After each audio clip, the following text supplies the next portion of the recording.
बनाने के लिए उनमें आप देख लीजिए समानता की बात, इक्वालिटी की बात, इक्विटी की बात, इक्वल रिप्रेजेंटेशन की बात।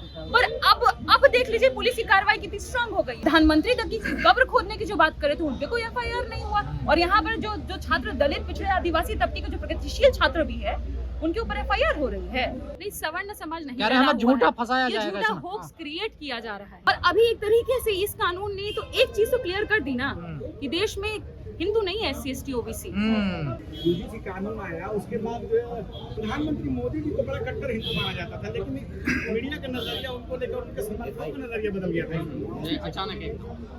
देखिए वो दिख गया कि इतने सालों से जो कोशिशें कर रहे थे, ये तो सब पहले कह रहे थे बीजेपी वाले लोग कि सभी हिंदू है। तो अभी यूजीसी का एक छोटा सा कानून जिसमें 1% भी न्याय की गुंजाइश थी, सिर्फ OBC को उसमें जोड़ दिया गया और बाकी चीजें तो उसको तो कमजोर ही किया गया, उसको और स्ट्रॉन्ग बनाए जाने की जरूरत है। उतने में ही सब बढ़ गए, कोई OBC हो गया, कोई SC हो गया, कोई ST हो गया। इस तरीके से समाज को दो फाड़ कर दिया इन लोगों ने। जबकि मैं देख रही थी आज आप विरोध प्रदर्शन आप तो कवर कर ही रहे हैं, एक बहुजन छात्रों का विरोध प्रदर्शन है और कुछ जातिवादियों का विरोध प्रदर्शन हो रहा था। जातिवादियों के विरोध प्रदर्शन में और इसमें आपको खासा अंतर दिखेगा। जब यूजीसी का विरोध हो रहा था उस समय में नारे जो लग रहे थे वो समाज को तोड़ने के नारे थे। जिस तरीके से तेली समुदाय को टारगेट करना हो गया, या फिर जिस तरीके का भाषा प्रधानमंत्री के लिए इस्तेमाल करना हो गया, या फिर किसी को घोड़ा किसी को गधा मानना हो गया, किसी को जानवर बताना हो गया, ये उधर हो रहा था। अभी जो प्रोटेस्ट हो रहे हैं यूजीसी कानून को स्ट्रॉन्ग बनाने के लिए, उनमें आप देख लीजिए समानता की बात, इक्वालिटी की बात, इक्विटी की बात, इक्वल रिप्रेजेंटेशन की बात। पर अब देख लीजिए पुलिस की कार्रवाई कितनी स्ट्रांग हो गई है। कल मैंने उत्तर प्रदेश में देखा 100 लोगों के ऊपर एफआईआर, प्रधानमंत्री तक की कब्र खोदने की जो बात करे तो उनपे कोई एफआईआर नहीं हुआ। और यहाँ पर जो छात्र दलित, पिछड़े, आदिवासी तबके के जो प्रगतिशील छात्र भी है उनके ऊपर एफआईआर हो रही है। ये कैसे, किस तरह का दोहरे मापदंड है? पर प्रियंका जी आप सवर्ण ये कह रहे हैं हम अब आगे हो गए हैं भारत में, हमारा पैदा होना यहाँ अपराध हो गया है। लेकिन मैं समझ रही हूँ आप किनके ट्वीट का जिक्र कर रहे हैं, किन्होंने ये कहा है, जिन्होंने ये कहा है। मैं तो चाहती हूँ कि ऐसा अभागापन देश के हर बहुजन ऐसा अभागा हो जाए। मतलब पत्नी आपकी एक तरीके से कहूँ तो किसी आयोग की सदस्य हैं रही, पिता आपके प्रोफेसर रहे, भाई आपके वाइस चांसलर, जिस भाई पे पहले भी लड़कियों को परेशान करने का केसेस चला है, उस भाई, आपकी बेटी किंग्स कॉलेज बाहर से लंदन से पढ़ के आ रही हैं। अगर ये अभागापन है, मैं चाहती हूँ कि देश का हर बहुजन ऐसा अभागा हो जाए।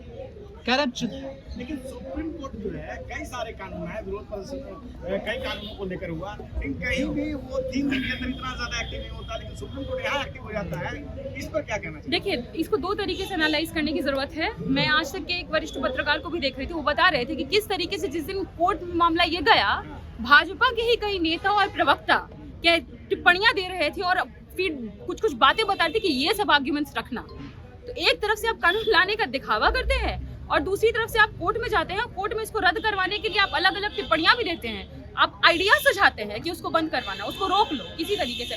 वरना जो उनका वकील है उसके तो आर्ग्यूमेंट्स इतने कमजोर है, मैं डिबेट में उनके साथ बैठी थी, आर्ग्यूमेंट तक नहीं दे पा रहे थे। वही मैंने उनको कहा कि अगर सरकार ने मजबूती से अपना पक्ष रखा होता तो आपकी इतनी हैसियत नहीं कि आप ये फैसला लेकर के आप आए होते। और रही दूसरी बात कोर्ट की, तो कोर्ट को तो अब ये इन मसलों को भी देखना चाहिए ना, कैसे बहुजन तबके से आने वाले छात्रों के ऊपर एफआईआर हो रहे हैं, कैसे वो तबका चिंतित है, वो क्यों चिंतित है, क्यों कोई चाहेगा कि कोई और उसके तबके से निकल के कोई रोहित बने, क्यों चाहेगा कि दर्शन सोलंकी और हो, अनिकेत और हो, मुथु और हो, पायल और हो, क्यों चाहेंगे हम बस समानता का अधिकार चाहते हैं, एक ऐसे यूनिवर्सिटी स्पेस चाहते हैं जहाँ पे आप सुकून से पढ़ पाए, आपके साथ डिस्क्रिमिनेशन ना हो। यूजीसी का ही डेटा कह रहा है ना 118% घटनाएं कास्ट डिस्क्रिमिनेशन की बढ़ी हैं, तो फिर आपको ये सब नहीं दिखता है क्या? ये सब भी दिखना चाहिए और संवेदनशील मसला है और हमें उम्मीद है कि सुप्रीम कोर्ट से न्याय मिलेगा और अगर नहीं मिलेगा तो संसद से तो हम न्याय लेकर। चीफ जस्टिस कह रहे हैं पीछे जाएंगे नियमों से, देश पीछे जाएगा। जो कास्ट एट्रोसिटीज हो रही है उससे देश आगे बढ़ रहा है क्या? सवाल ये है, इन मसलों को भी देखा जाना चाहिए। वरना मुझे तो जो संविधान का पहला अमेंडमेंट है वो भी याद आता है, दोराई राजन केस का। क्यों अमेंडमेंट लाया गया था वो? क्योंकि जो मद्रास प्रेसिडेंसी है वो कानून लेकर के आई थी कि जो SC ST समुदाय है, वीकर सेक्शन से, उनको यूनिवर्सिटी स्पेसेस में कुछ सीटें रिजर्व की गई थी, जो बाद में सुप्रीम कोर्ट ने उसको रद्द कर दिया। तो इसी कारण संसद में अमेंडमेंट ला करके संविधान में आर्टिकल 15(4) ये जोड़ा गया कि प्रोविजनली उनको हम जो वीकर सेक्शन उनको हम मजबूत बनाएंगे, तब जाकर के आरक्षण की जो नींव भी है एजुकेशनल इंस्टीट्यूशन में, शैक्षणिक संस्थानों में, वो तैयार हुई। तो पहला अमेंडमेंट आया था ना, इसीलिए मैंने कहा कि अगर हमको तो पूरा भरोसा है कि सुप्रीम कोर्ट न्याय देगी, और अगर वहां से न्याय नहीं मिलता है तो संसद को तो न्याय देना पड़ेगा। देश भर का पूरा सवर्ण समाज डरा हुआ है, वो देखिए नहीं, सवर्ण समाज नहीं कह रहे डरा हैं हमें हुआ झूठा है। फंसाया ये जाएगा झूठा इसमें। होक्स क्रिएट किया जा रहा है, ये इल्यूजन क्रिएट किया जा रहा है। जो तबके सड़क पर है, मैं नहीं मानती कि सभी सवर्ण सड़क पर हैं, जो जातिवादी हैं वही सड़क पर हैं, वो उसका विरोध करें, जबकि इस कानून को मजबूत बनाया जाना चाहिए। इसमें इसीलिए हम बार बार मांग कर रहे हैं कि अगर इसको स्ट्रॉन्ग बनाना है, रोहित एक्ट लागू करो। रोहित एक्ट में यही है कि कास्ट डिस्क्रिमिनेशन को सिविल एक्ट नहीं माना जाए, उसको क्रिमिनल एक्ट माना जाए। जब तक आप क्रिमिनलाइज नहीं करेंगे, कोई कास्ट एट्रोसिटी करने से नहीं डरेगा, उसको उसके भीतर ये क्रिएट करना पड़ेगा कि हाँ ये गलत है, आप ये नहीं कर सकते हैं। रैगिंग की घटनाएं तभी घटी हैं, इसीलिए इस आपको सबसे पहले रोहित एक्ट यूनिवर्सिटी में लागू करना होगा अगर आप चाहते हैं कि देश के बहुजन जो बच्चे हैं वो सुरक्षित रहे, शांति से अपनी पढ़ाई लिखाई कर पाए। लेकिन जो गाइडलाइंस अब इस बार लेकर आई थी यूजीसी, उसमें कुछ कमियां तो थी। जैसे जो फाइन की बात की गई थी कि अगर गलत पाया जाता है आपकी कंप्लेन को बार बार, तो आप पर भी एक सीरियस फाइन लगाया जाना चाहिए, जिसको कि कहा कि कमेटी ने सुझाया भी था, उसको पहले रखा गया था, लेकिन जब गजट में आया तो वो नहीं था। तो कुछ चीजें थी जिस पर वास्तविकता से अगर देखा जाए तो या तो जानबूझ के या तो किसी भी मंशा के तहत उसमें जानबूझ के उन चीजों को ऐसा किया गया था जिसको लेकर विरोध हो या लोग आपस में बटे, ऐसा लगता है। जैसे कि देखिए, मैं तो इस कानून को इसीलिए कह रही हूँ, थोड़ी कमजोरी भी है। IITs IIMs पर लागू नहीं है, जबकि अभी 2 महीने भी निर्देश को नहीं हुए हैं इस नए साल में, और सिर्फ मैं IIT कानपुर की बात कर रही हूँ, 2 आत्महत्याएं वहाँ पर हो चुकी है सिर्फ IITs में। तो IIT IIM पे तो लागू ही नहीं हो रहा है, ये तो प्रॉब्लम है ना।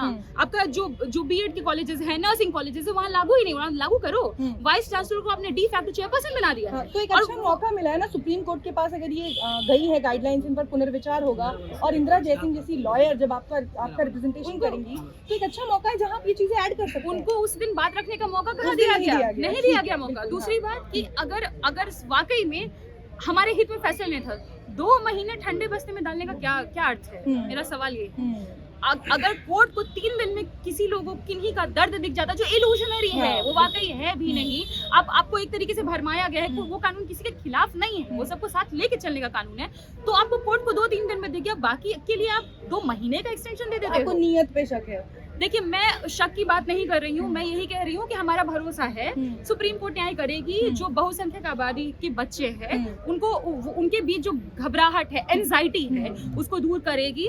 अगर वहां से न्याय नहीं मिलता है, हम सुनिश्चित करेंगे कि संसद से न्याय देना ही पड़ेगा। बहुजन नेताओं ने तो बड़ा समर्थन कर दिया देखिए सुप्रीम कोर्ट के फैसले का, किए है ना। बिहार में अशोक चौधरी जी को आपने देखा ही होगा, वो तो जिस तरीके की बातें, मैं इस फैसले की तो मैं दूसरी तरफ आपका ध्यान आकर्षित कर रही हूँ।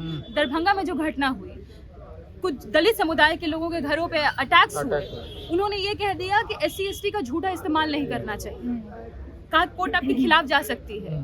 तो ये जो कुछ नेता हैं जो खुद को दिखाते हैं, जिस समाज का वोट लेते हैं, उसी के साथ एक तरीके से ये फरेब है। लोगों को भी समझना पड़ेगा कि कौन आपके साथ खड़ा है, कौन आपके विरुद्ध। चिराग पासवान नहीं बोल रहे इस मुद्दे पर। ये जो आइएगा। SC ST OBC में यूनिटी बनती नजर आ रही है, क्या ये आगे बढ़ पाएगी या फिर यहीं रह जाएगी? जी SC ST OBC में ये जो यूनिटी आप देख रही हैं, ये यूनिटी देखिए उस समय भी दिखी थी जब SC ST कानून को खत्म करने की, मतलब खत्म नहीं कहूंगी पर कमजोर करने की कोशिश की गई थी। तो 2 अप्रैल को इस देश में बहुत बड़ा आंदोलन देखने को मिला, बहुजन आबादी एकजुट थी। और अभी एक तरीके से इस कानून ने तो एक चीज तो क्लियर कर दी ना कि देश में हिंदू नहीं है SC ST OBC, क्योंकि अगर वो होता तो कैसे खिलाफ में होते, हिंदू कैसे राष्ट्र नहीं बनेगा ना अब। कैसे भाजपा के प्रवक्ता, कैसे भाजपा के नेता कोर्ट में क्या आर्ग्यूमेंट्स दिए जाने चाहिए यूजीसी के खिलाफ, ये सजेस्ट कर रहे होते। तो आप एक तरफ ये कहते हैं कि हिंदू है, दूसरी तरफ आप SC ST OBC बहुजन जो प्रगतिशील है उनके खिलाफ काम कर रहे हैं। ये तो दिखाता है कि आपका हिंदू कौन है। तो अब हिंदू राष्ट्र नहीं बनेगा ना भारत। वो फ्रैक्चर्स तो दिख ही गए ना, वो फ्रैक्चर्स दिख रहे हैं। वैसे भी हिंदू राष्ट्र कभी इस देश में नहीं बन सकता जब तक संविधान है, नहीं बन सकता। कैसे बनेगा? जो तमाम राजनीतिक पार्टियां हैं जो SC ST OBC के लिए अब दम भरती हैं और उनके आधार पे अपनी राजनीति चमकाती हैं, उन पार्टियों के आप स्टेटमेंट्स देख लीजिए, किस तरीके से वो कह रही है कि सामान्य वर्ग के साथ इंसाफ होना चाहिए, हम फैसले का स्वागत करते हैं। ऐसे उत्तरों की तो उम्मीद नहीं की जा सकती ना। देखिए, मैं एक्सपेक्ट करती हूँ, जहाँ तक मुझे समझ में आ रहा है कि जिस तरीके से छात्र सड़कों पर हैं, विरोध प्रदर्शन कर रहे हैं, धीरे धीरे सभी लोग इकट्ठा होंगे, आंदोलित होंगे। और बाबा साहब का तो कथन यही था, एजुकेट, एजिटेट, ऑर्गेनाइज। तो अभी जब पढ़ लिख रहे हैं, ऑर्गेनाइज हो रहे हैं, ऑर्गेनाइज होकर के ही लोग अपनी बात रखेंगे और एंड गोल यही होने जा रहा है, न्याय तो होगा बिल्कुल।